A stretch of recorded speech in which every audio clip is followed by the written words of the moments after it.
Welcome to our channel. Today we how to subscribe to Ford BlueCruise connected services, detailed guide step by step clearly. Check the vehicle's owner manual or visit the Ford website for a list of compatible models. Next, ensure that your vehicle is running the latest software version. Connect your vehicle to Wi-Fi for a seamless update process.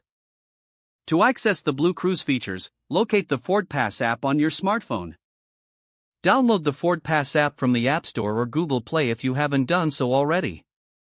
Once downloaded, open the app and sign in to your Ford account, or create a new one if necessary.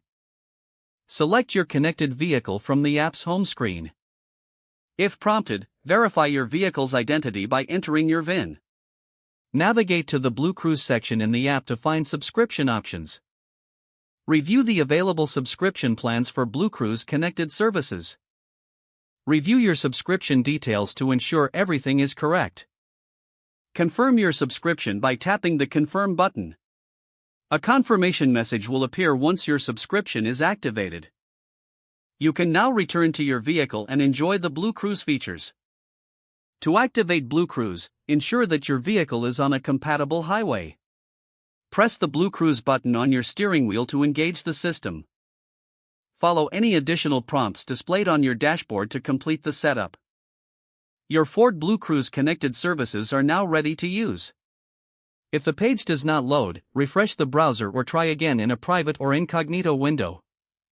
Make sure you are using the correct email address, then retype it carefully to avoid small typos. If your password is not accepted, use the reset option and create a new strong password you can remember. Check your spam folder for verification or security emails, then complete any requested confirmation steps.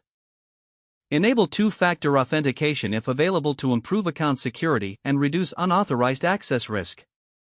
After signing in, review your profile details so your contact information and settings are accurate and current. If you see an error message, note it down and try again after restarting your device and internet connection.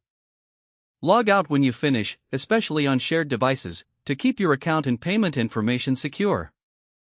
If the page does not load, refresh the browser or try again in a private or incognito window.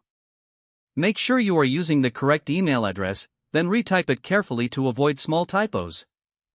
Don't forget to like this video and subscribe to our channel for more step-by-step tech guides.